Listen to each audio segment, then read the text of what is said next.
नमस्कार साथियों, मैं राहुल शर्मा, आरटीआई एक्टिविस्ट। आज हम चर्चा करेंगे पंचायत चुनाव 2026 के संबंध में। सम्मानित साथियों, जैसा कि आप लोगों को मालूम है, अपने ग्राम पंचायत में जनप्रतिनिधियों ने मोहम्मदपुर को अशिक्षित बना दिया। यहाँ के किसान वर्ग के तथा मजदूर वर्ग के बच्चों को सिर्फ खिचड़ी खाने और सरकारी शिक्षा का बोरा बांध दिया है।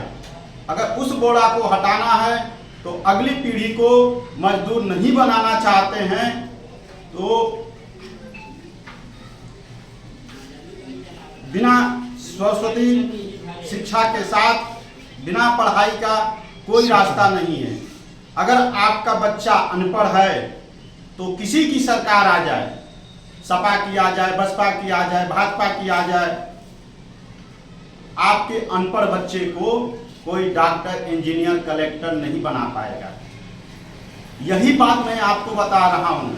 अच्छी शिक्षा व्यवस्था के लिए वोट करिए, तभी आपका आने वाला पीढ़ी मजदूरी प्रथा से खत्म होगा।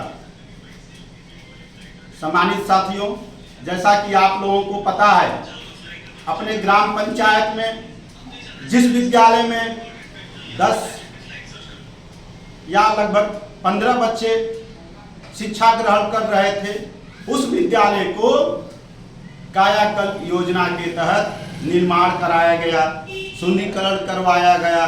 लेकिन जिस विद्यालय में 48 लगभग बच्चे पढ़ रहे हैं, कक्षा 6 से 8 तक, उस विद्यालय को जर्जर अवस्था में छोड़ दिया गया। सम्मानित साथियों, आज हम आपको अवगत कराना चाहते हैं, वर्ष 2019-20 में लगभग 227 बच्चे पढ़ रहे थे टोटल, दोनों विद्यालय को मिला के, प्राथमिक विद्यालय और उच्च प्राथमिक विद्यालय, दोनों बच्चों में लगभग 230 बच्चे शिक्षा ग्रहण कर रहे थे। आज आप संख्या देख लीजिए विद्यालय में जाके, क्या कितनी संख्या है बच्चों का? लगभग 120 बच्चे होंगे। हमने आरटीआई के तहत सूचना प्राप्त किए हैं, लिखित मिला है। आखिर क्यों? जनप्रतिनिधियों का ध्यान कहाँ है?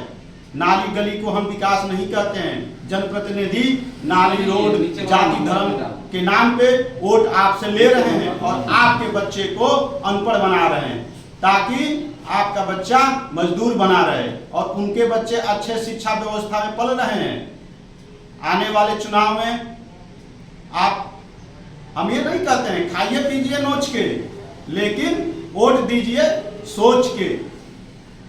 इस बार आप घर से निकलिए तो ये सोच के निकलिए कि इस 5 वर्ष के लिए हम अपने बच्चों के नाम पे वोट दे रहे हैं। 20 वर्षों में कुछ नहीं बदला, वही नाली, वही रोड, वही व्यवस्थाएं हैं। कोई चेंज है तो आप बताएं। 20 वर्ष में आप विद्यालय का स्थिति देखिए, विद्यालय जर्जर अवस्था में हो गया है। आपके बच्चे पढ़ते हैं विद्यालय में, कल दुर्घटना होगा तो किसकी जिम्मेवारी होगी? एक जनप्रतिनिधि ने बोला कि आप लोग तो दारू मुर्गे पे वोट देते हैं। क्या वो जनप्रतिनिधि दारू मुर्गा नहीं बांटा? वो भी जनप्रतिनिधि दारू मुर्गा बांटा था। आपको भी पता है और हमें भी पता है और उन्हें भी पता है। लेकिन इस बार उस जनप्रतिनिधि के मुंह पे आप तमाचा मारिए, आप अपने बच्चों के नाम पे वोट दीजिए। सम्मानित साथियों, बहुत ही हम महत्वपूर्ण विषय पर चर्चा कर रहे हैं। हमारे द्वारा लगभग 10-11 आरटीआई फाइल की जा चुकी है शिक्षा विभाग में, लेकिन शिक्षा विभाग जवाब सही तरीके से नहीं दे रहा है, जिसके वजह से 3 आवेदन हमारा राज्य सूचना आयोग उत्तर प्रदेश में हमारे द्वारा प्रस्तुत किया गया है तथा सुनवाई फरवरी माह में एक आवेदन पे तय हुआ है, एक आवेदन पे मार्च में तय हुआ है। क्यों? क्योंकि हम आपके बच्चों की लड़ाई लड़ रहे हैं, हम गांव के बच्चों की लड़ाई लड़ रहे हैं, हम अपने आने वाले बच्चों के भविष्य के लिए लड़ाई लड़ रहे हैं, ताकि हमारे बच्चे मजदूर न बने। हम मजदूर हैं, हम किसान हैं, तो हमारे बच्चे मजदूर नहीं बनेंगे। हमारे बच्चे गुजरात बम्बई में जाकर लोहा पीटने का काम नहीं करेंगे। हमारे बच्चे आने वाले समय में विधानसभा और लोकसभा में पहुंचकर अपनी आवाज उठाएंगे। हमारे बच्चे डॉक्टर बनेंगे, हमारे बच्चे आने वाले समय में कलेक्टर भी बनेंगे। इसलिए हम आपसे निवेदन करते हैं कि इस बार पंचायत के चुनाव में आप शिक्षा के नाम पे दीजिए और हमारे YouTube चैनल को आप सब्सक्राइब करिए, लाइक करिए और शेयर करिए। और जो भी जनप्रतिनिधि आता है तो उनसे आप सवाल करिए कि क्यों आप किस वजह से हमारे यहाँ आए हैं। उनका कहना सुनिएगा, जवाब नहीं दे पाएंगे, सिर्फ बोलेंगे हम नाली के लिए आए हैं, रोड के लिए आए हैं।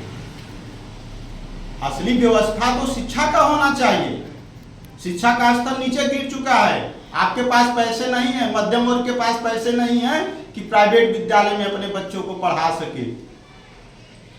मैं एक वीडियो देखा था प्रशांत किशोर जी का, उसमें बहुत सारे बच्चे हैं जिन्होंने कहा कि हमारे पिता मकान बनाते हैं, हमारे पिता ट्रैक्टर चलाते हैं, हमारे पिता मजदूरी करते हैं, हमारे पिता बाहर जाके कमाते हैं। बहुत ही सोचनीय विषय है। आज रोजगार भी नहीं है। क्यों नहीं रोजगार है? क्योंकि शिक्षा नहीं है हमारे पास। शिक्षा बहुत जरूरी है। आने वाले समय में आप शिक्षा के नाम पे दीजिए। हम खुल के बोलते हैं, जो खिलाता है, जो टेंट लगा के आपको दारू मुर्गा बांटता है, खाइए पीजिए नोच के, खूब खाइए, लेकिन वोट दीजिए इस बार सोच के। धन्यवाद आप सभी लोगों का।